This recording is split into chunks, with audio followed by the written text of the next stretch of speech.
Okay, so I have a problem. Specifically, I have a leverage problem. You see, the cold water knob on this old faucet is so sensitive and so small that if you make an adjustment in either direction, the water can drastically go from freezing cold to scalding hot in an instant.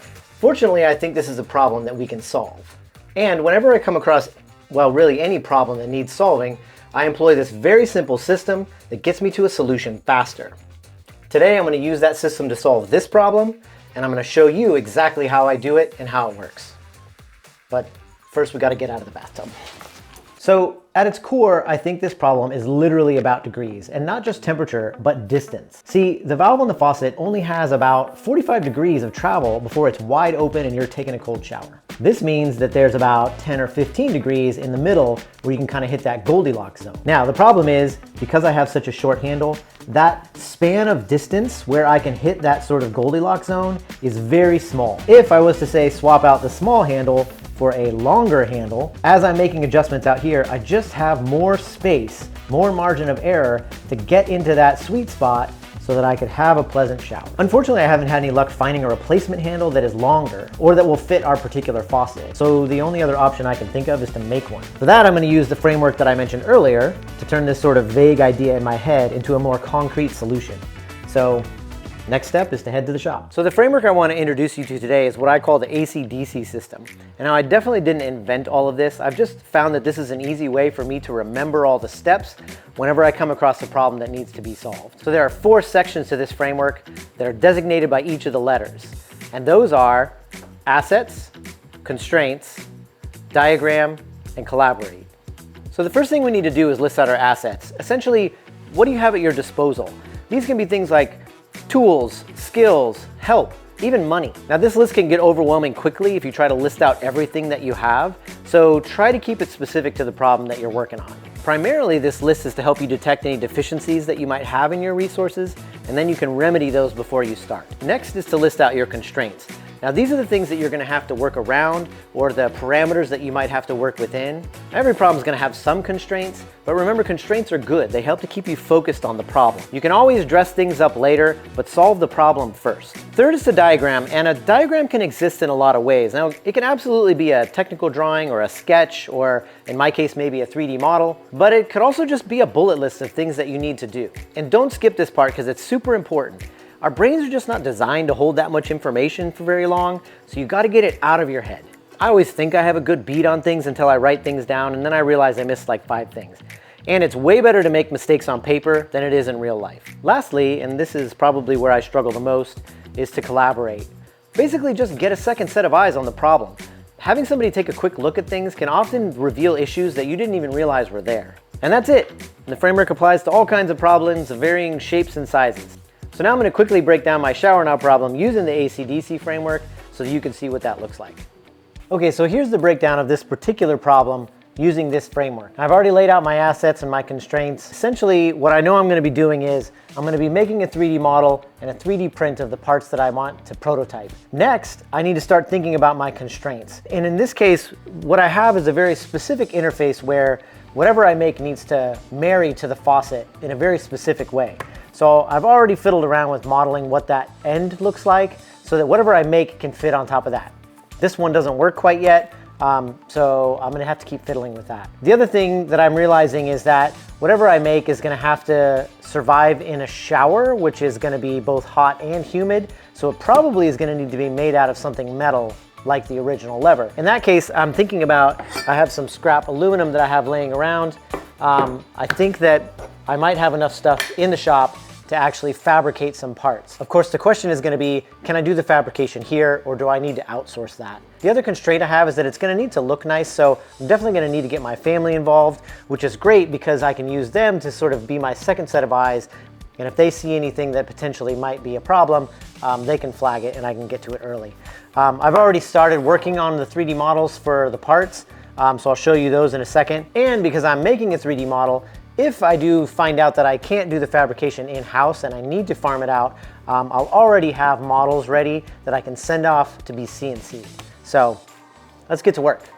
I've been fiddling around with a few different designs, and as is my nature, I always seem to overcomplicate things, and then I eventually come to a much more simple answer. So I think ultimately what I'm going to go with is a very geometric shape, because this is something that I think I can actually fabricate in my own shop. So the more straight cuts there are, the better. Now, that still leaves me with this part here, which is where the shower knob mates to the faucet itself. And of course, it's a very complicated multi-splined pattern. What I might do is make like a template that can fit over the top of the handle. Will line up where I need the hole to be so I can drill the hole, and then the template I can 3D print to have this spline pattern in it, and then I can use that over the top as a guide to cut those splines. All right, so I printed out a couple of templates, and I'm going to use these to line up the holes for the handles. So this one's going to be my center hole. I'll line this piece up along the back ridge, and I can trace this out, and I'll know exactly where to drill that hole for the center of the part that goes onto the faucet.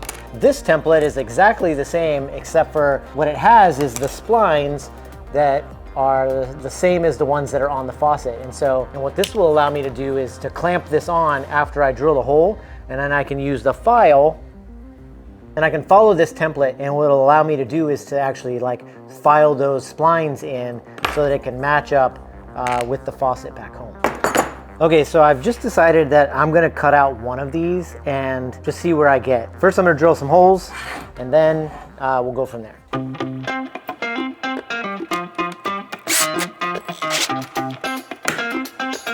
WD-40.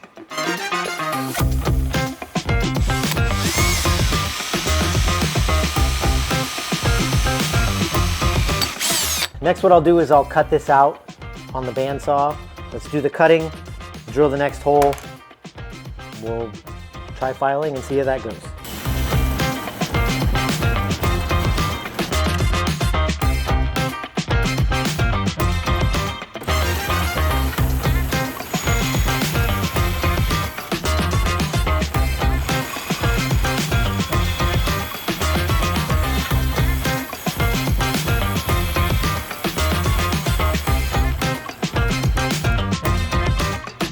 I think that's gonna work great.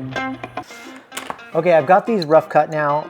I think what I'm gonna do is I'm gonna drill this hole so it can fit this template. Then what I might do is actually bolt these together through the bigger hole, and then clamp everything down and maybe do some filing on here to try to match these two up as best I can. I guess they would go like this, yeah. So they can be mirrored pairs. I'm gonna go ahead and drill those holes, and then I'm gonna be doing some filing, and I think that'll start getting us close.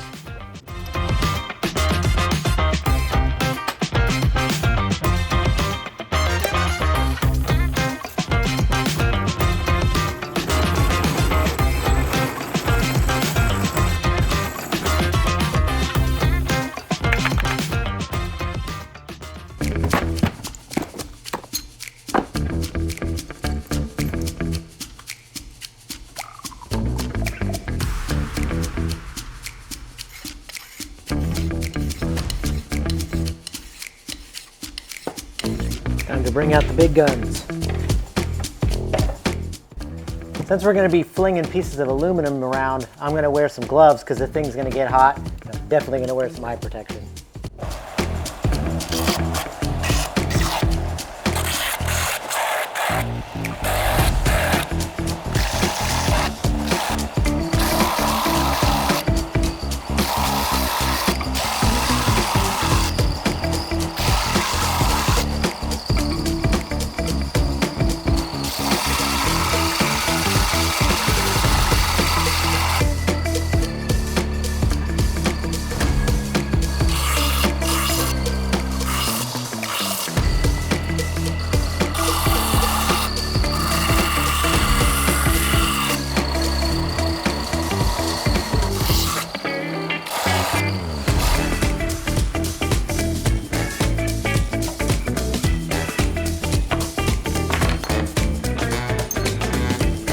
Whew, you guys are a little bit warm.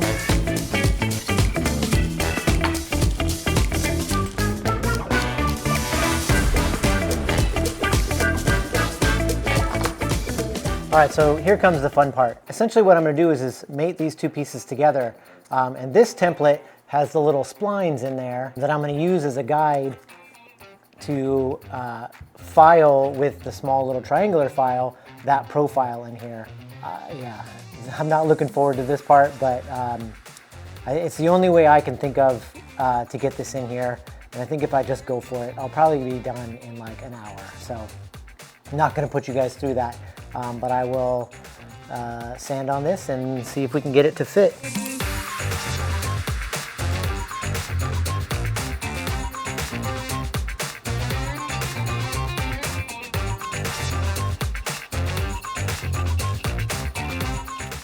So this is basically impossible to see, and essentially what I'm doing is just like letting the file kind of like find one of the low spots in the splines, and then I'm just kind of trying to line it up as best I can and go for it. I think that ultimately this doesn't have to be a perfect fit. I don't know how they would do this with a machine. Does anybody know how they would cut these splines in an interior space like this? Okay, well that was a real pain in the butt. I sort of can't believe that this actually fits in here, but it does. I'm not sure, you know, this is a plastic, so what I probably should do is take this back to the faucet itself and make sure that it fits, because that piece is made out of brass. I don't know, this is a good sign. It was a pain in the butt. It took me about an hour, which means I have to do the other one, but progress.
I guess we're back where we started. So the handles came out nice. I'm gonna swap these out and then we'll see how they work.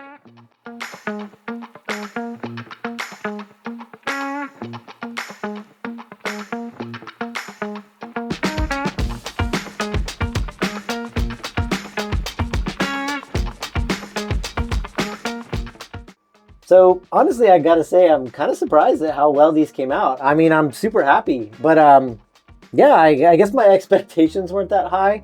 It matches up really nice. I was afraid that the aluminum against the chrome was gonna look really funny, but I think in general it looks pretty good. Now with the longer handles, it means that I just have a little bit more fine-tuning ability to get to the right temperature, which I think is great.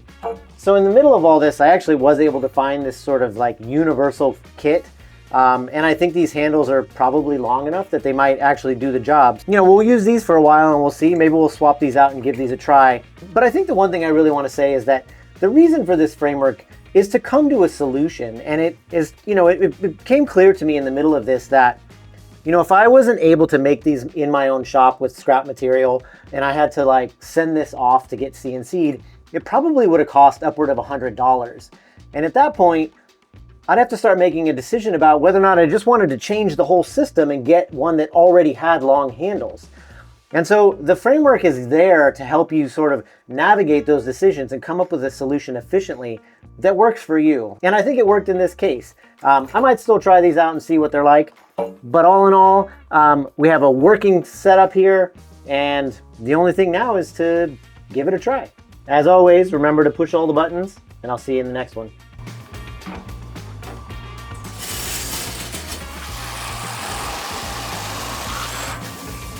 Oh, that is lovely. That is working.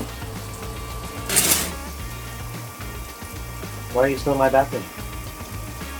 It's a little bit weird.